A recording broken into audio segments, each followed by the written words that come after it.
Software, hardware இந்த மாதிரியான engineers இவங்களுக்கெல்லாம் நல்ல ஒரு ஏற்றம் இருக்கும். அது தவிர அட்வர்டைசிங் செக்டாரில் இருக்கிறவங்களுக்கெல்லாம் பெரிய ஏற்றம் கிடைக்கக்கூடிய காலகட்டமாக அமைய போகிறது. இந்த இது அதாவது கன்னியா ராசிக்காரர்களை பொறுத்தவரையிலும் பார்த்தோம்னா இந்த புதனுடைய சம்பந்தம் அதிகமாக இருக்கிறதுனால ஷேர் மார்க்கெட் இண்டிசஸ்ல நல்ல ஒரு வெற்றி வாகை சுடக்கூடிய இந்த வருஷம் பார்த்தோம்னா ஷேர் மார்க்கெட்டில் அதிகமான பணம் பண்ணக்கூடிய நபர்களில் இவர்களும் ஒருத்தர்களாக இருக்கக்கூடிய வாய்ப்புகள் நிச்சயமாக இருக்கும். இந்த வருஷம் மிகவும் ஏற்றமான வருஷம். மொத்தத்தில் பார்த்தோம்னா இந்த கன்னியா ராசிக்காரர்களுக்கு மிகப்பெரிய குபேர சம்பத்து வரக்கூடிய வாய்ப்புகள் நிச்சயமாக உண்டு.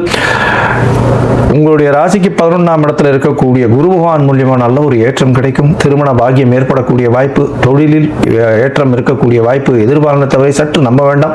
பார்ட்னர்ஷிப் பிசினஸ்ல அதிகமாக மூலதனம் போட வேண்டாம். பொறுமையாக இருக்கிறது ரொம்பவும் நல்லது. திருமணம், குழந்தை பிராப்தி ஏற்படக்கூடிய வாய்ப்புகள் நிச்சயமாக உண்டு. வெளிநாடு, வெளியூர், வெளிமாநிலம் சென்று படிக்கக்கூடிய வாய்ப்புகள் உண்டு.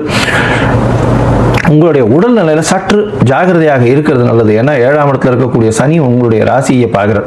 இதில் ஒரு மிகப்பெரிய விசேஷம் என்ன அப்படின்னா உங்களுடைய ராசிக்கு 11ஆம் இடத்துல கேது பகவான் வர போறார். அதனால உங்களுக்கு இந்த வருஷம் மிகப்பெரிய ஏற்றம், தன லாபங்கள் அதிகமாக இருக்கக்கூடிய காலகட்டம். ஏன்னா 11ஆம் இடத்துல எந்த கிரகம் இருந்தாலும் பண வரவிற்கு பஞ்சம் இருக்காது.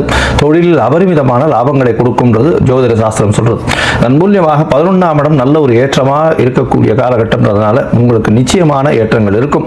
குழந்தைகள் மூலியமாக சிறு சிறு தொல்லைகள் வரும். ஏன்னா ராகு கேது பயிற்சிக்கு அப்புறம் குழந்தைகள் மூலியமாக சிறு சிறு தொல்லைகள் வரும். இருப்பினும் குழந்தைகள் மூலியமாக நல்ல ஒரு ஏற்றம் கிடைக்கக்கூடிய காலகட்டமாக இந்த வருஷம் அமைய போகிறது. இந்த வருஷத்துல நீங்க பார்த்தீங்கன்னா அருகில் இருக்கக்கூடிய அதாவது வரதராஜ பெருமாள் கோவில் போட்டு வாங்க. காஞ்சிபுரத்தில் வரதராஜன் போய் சேவிச்சுட்டு வாங்க. அது தவிர புதன் கிரகத்தினுடைய இது பச்சை பட்டு தானம் கொடுங்க. அதே மாதிரி பச்சை பட்டாணி தானம் கொடுத்துட்டு வாங்க. நல்ல ஒரு ஏற்றம் கிடைக்கக்கூடிய காலகட்டமாக இந்த வருஷம் உங்களுக்கு அமைய போகிறது.